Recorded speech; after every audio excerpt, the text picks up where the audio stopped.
இருக்கிற கடவுள் இந்த கடவுள் என்றால், இதுதான் ஜெய் ஸ்ரீராம் என்றால், இதுதான் பாரத மாதாக்கு ஜி என்றால், அந்த ஜெய் ஸ்ரீராமனையும் பாரத மாதாவையும் ஒருபோதும் நாங்கள் ஏற்றுக்கொள்ள மாட்டோம். தமிழ்நாடு ஏற்றுக்கொள்ளாது. நீ வேணா சொல்லிப்பார், ராமனுக்கு எதிரி என்ன? ராமனுக்கு எதிரி எனக்கு தமிழ்நாடு சொல்லி கொடுத்துருக்காங்க. 4 பேர் அண்ணன் தம்பி ராமன் சீதை தேடிட்டு காட்டுக்கு போறான். வேட்டுவ இனத்துல குறவனாக இருக்கிற காட்டுல இருக்கிற குகன் வர்றான். குகன் ராமனை தொழுது. आप सभी से अनुरोध है कि कृपया ऊपर दिए हुए QR को स्कैन करके आप हमें पत्रम पुष्पम से अनुग्रहित करें। साथ ही याद रखें, all religions are not the same. यह पुस्तक इस समय किंडल पर उपलब्ध है और इस समय डिस्काउंट चल रहा है। 149 रुपए में केवल उपलब्ध है। पेपर बैग पर भी केवल 160 रुपए में इस समय उपलब्ध है। अभी 3 दिन डिस्काउंट और चलेगा।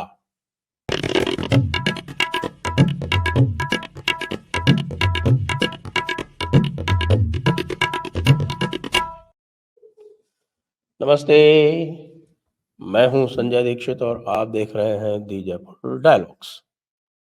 आज बड़ी चर्चा हो रही है वो 2G ए राजा की।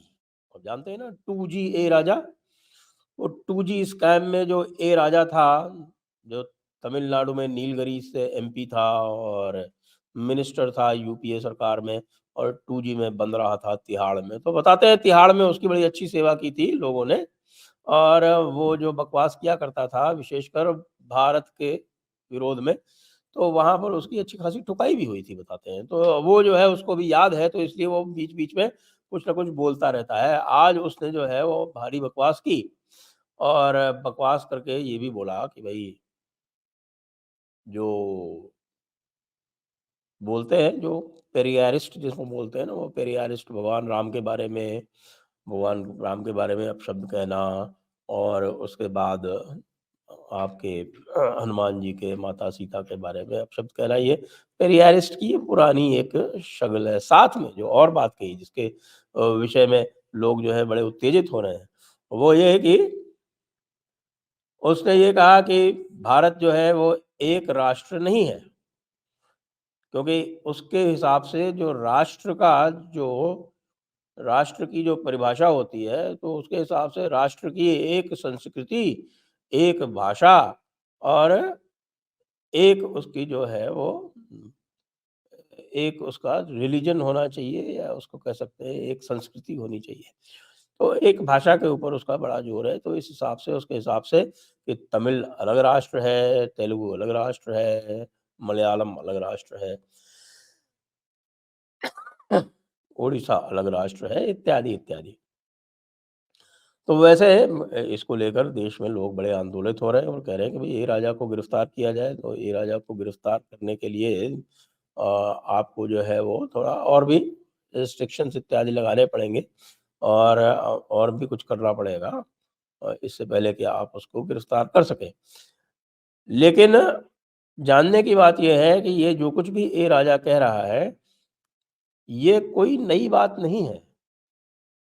40 से लेके 60 के दशक में ये बातें जो थीं वो बहुत ही कॉमन थी,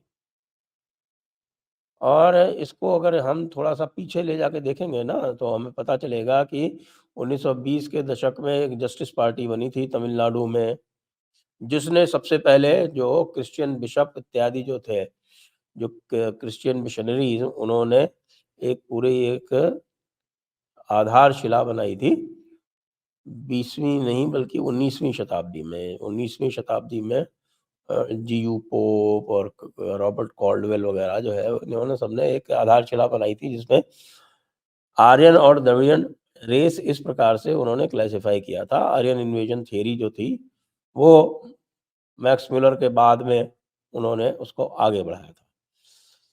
तो उसको लेकर जस्टिस पार्टी बनी 1921 में। उसके बाद ये पेरियार आ गया सेल्फ रिस्पेक्ट मूवमेंट लेके, और फिर पेरियार ने जस्टिस पार्टी ज्वाइन कर ली 1935 में। 1937 में ये लोग हार गए बुरी तरह से, क्योंकि कोई 2-4 सीट ही आई तमिलनाडु के चुनाव जो हुए थे उस समय 1935 के गवर्नमेंट ऑफ इंडिया एक्ट के अंतर्गत।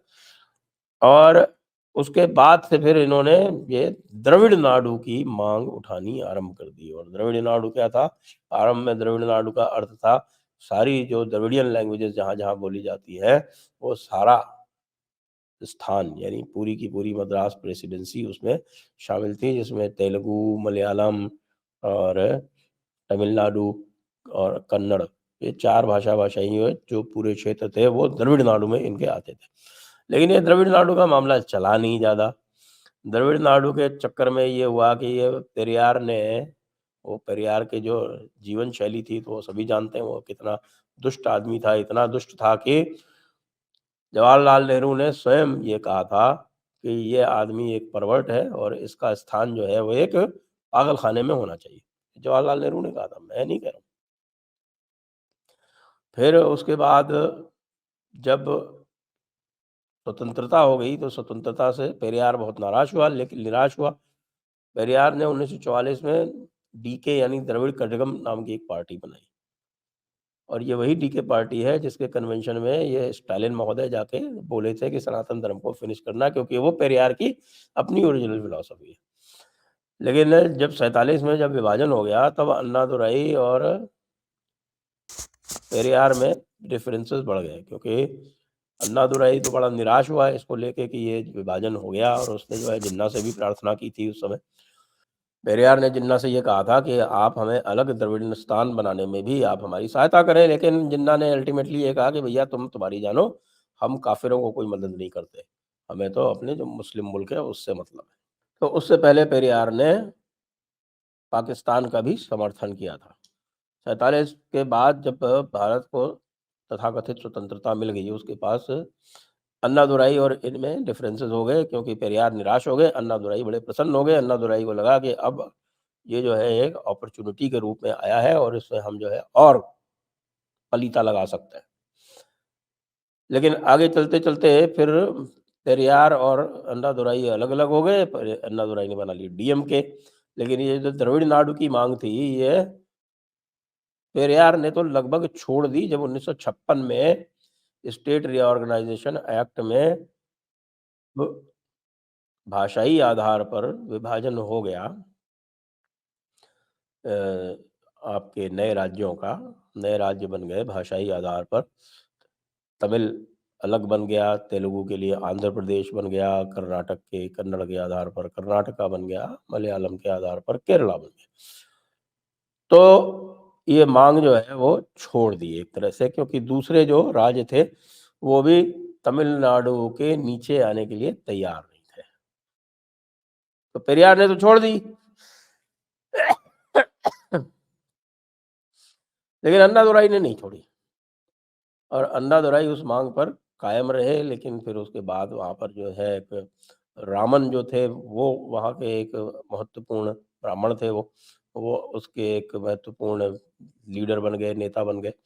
1960 में अन्नादुरई की अनुपस्थिति में द्रविड़ नाडु छोड़ने के तय हुआ, और बाद में फिर 1963 में 16वें संविधान संशोधन के आधार पर नेहरू जी ने सॉवरेनिटी और नेशनल इंटीग्रिटी ऑफ इंडिया को जब आधार बना दिया कि यदि आपको पार्लियामेंट में या असेंबली में जाना है तो ये आपको शपथ भी लेनी पड़ेगी, और साथ में तो सॉवरेनिटी और इंटीग्रिटी ऑफ इंडिया को आर्टिकल 19 में भी ऐड कर दिया।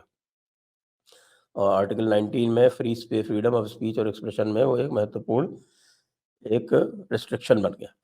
तो उसके बाद डीएमके ने भी उसको छोड़ दिया, और ये भी डीएमके को लगने लगा, क्योंकि डीएमके जब पहली बार चुनाव लड़ी 57 में, तो वो द्रविड़ नाडु की मांग पे लड़ी और उसकी केवल 5 सीटें। और उसके बाद जब 62 में जब चुनाव लड़ी तब तक वो जो 1960 वाला एक जो रेजोल्यूशन था वो लिया जा चुका था। यद्यपि अन्नादुरई उसमें नहीं थे, लेकिन अन्नादुरई ने उसका खुल के विरोध भी नहीं किया, अपने आप अलग अलग बोलते रहते, तो उनकी सीटें बढ़ के हो गई 50। तो उनको भी ये लगा कि भाई जो है तमिलनाडु की जनता हमें तभी स्वीकार करेगी जब हम ये द्रविड़ नाडु वाली मांग छोड़ देंगे और भारत का अभिन्न अंग होना स्वीकार कर लेंगे। तब 1963 में उन्होंने औपचारिक रूप से इस मांग को त्याग दिया, और 1967 में उनकी सरकार आ गई। और तब से डीएमके एआईएडीएमके ये सरकारें चल रही है लगातार, आप देख रहे हैं। तो इसलिए मैं ये कह रहा हूँ कि ए राजा जो है अब ये वापस तमिलनाडु में जा रहे हैं, तो इसका अर्थ ये हुआ कि पूरी तरह से इनकी मति भ्रष्ट हो चुकी है। ये भूल गए हैं कि 1963 में ये द्रविड़ नाडु वाली जो मांग थी, वो इन्होंने क्यों छोड़ी थी। द्रविड़ नाडु की मांग छोड़ने के बाद ही तमिल जनता ने इनको स्वीकार किया था। अब ये पुनः द्रविड़ नाडु पर आ रहे हैं, ये पुनः पेरियार की तरह भगवान राम को गाली देने का काम कर रहे हैं। तो हो सकता है कि पेरियार की तरह अपनी सब जो है वो अपनी बेटियों से शादियां भी करना आरंभ कर दें, क्योंकि यही काम किया था पेरियार ने। और पेरियार की जो भाषा थी वो अत्यंत वल्गर हुआ करती थी, तभी तो नेहरू ने कहा था ना कि इसकी जगह पागलखाने में। तो अब यदि ए राजा और स्टालिन इस रास्ते पर चल रहे हैं और दूसरी तरफ अन्नामलाई की आंधी चल रही है, तो इसका क्या निष्कर्ष निकाला जा सकता है? इसका निष्कर्ष ये निकाला जा सकता है कि ये पूरी की पूरी जो द्रविडियन पार्टीज़ हैं या जो ये द्रविडियन विचारधारा है, ये विक्षिप्त हो चुकी है और इसको लग रहा है कि अब इसको सीधे-सीधे चुनौती मिल रही है अन्नामलाई के रूप में। और जो इनकी विभाजनकारी नीतियाँ हैं, जो इनकी ये आर्यन द्रविडियन को अलग-अलग करने वाली नीतियाँ हैं, ब्राह्मणों के नाम पर विद्वेष फैलाने वाली जो नीतियाँ हैं, उनको एक चुनौती मिल रही है, तो ये उसको एक बार फिर से रीइंफोर्स करना चाहते हैं और सोचते हैं कि साहब की वो जो 1963 वाली स्थिति है, संभवतः उसमें जाकर ये कुछ कर सकते हैं, लेकिन ये भूल गए इतिहास को। क्योंकि इतिहास में ये हुआ था कि इनको द्रविड़ नाडु की मांग छोड़नी पड़ी थी, तब ये बनी थी। दूसरी बात ये है कि भई क्या यह अपराध होना चाहिए? क्या इसको जो है राजद्रोह नहीं राष्ट्रद्रोह के रूप में लेना चाहिए? जो नई जो आ रही है संहिता, यानी भारतीय न्याय संहिता, उसमें राजद्रोह नहीं बल्कि राष्ट्रद्रोह एक अपराध है। तो इनको ये ध्यान नहीं है कि जल्दी ही वो भी संहिता आने वाली है, उस समय फिर इस प्रकार की जब वो बात करेंगे अलगाववाद की, अलग होने की, तो वह राष्ट्रद्रोह में आएगा।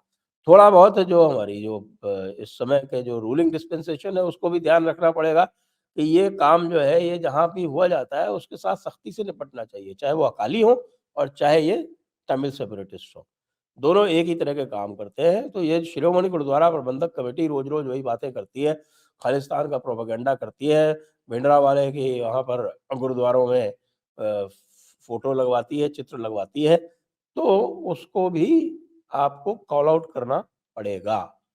क्योंकि ये इस प्रकार की प्रवृत्तियाँ हैं, जिनको आप जितनी जल्दी आप उनको चैलेंज करें, उतना ठीक रहता है। ये यदि आप इनको आप बिल्कुल अनचेक्ड छोड़ देंगे, तो फिर पता नहीं चलता ये कहाँ जाएँगी। तमिलनाडु में तो मैं बिल्कुल निश्चिंत हूँ कि ये कहीं नहीं जा सकती, क्योंकि अन्नामलाई ने एक वैचारिक युद्ध इनके विरुद्ध छेड़ दिया है। लेकिन पंजाब में भी जो ये अकाली जो नैरेटिव चलाते हैं, उसके विरुद्ध वैचारिक युद्ध छेड़े जाने की आवश्यकता है। तो भई पेरियार के चेलों, तुम जो है अपनी वेट ड्रीम्स देखते रहो। अब तमिलनाडु से और भारत से तुम्हारा सफाया बहुत जल्दी होने वाला है। जय हिंद, जय भारत, वंदे मातरम।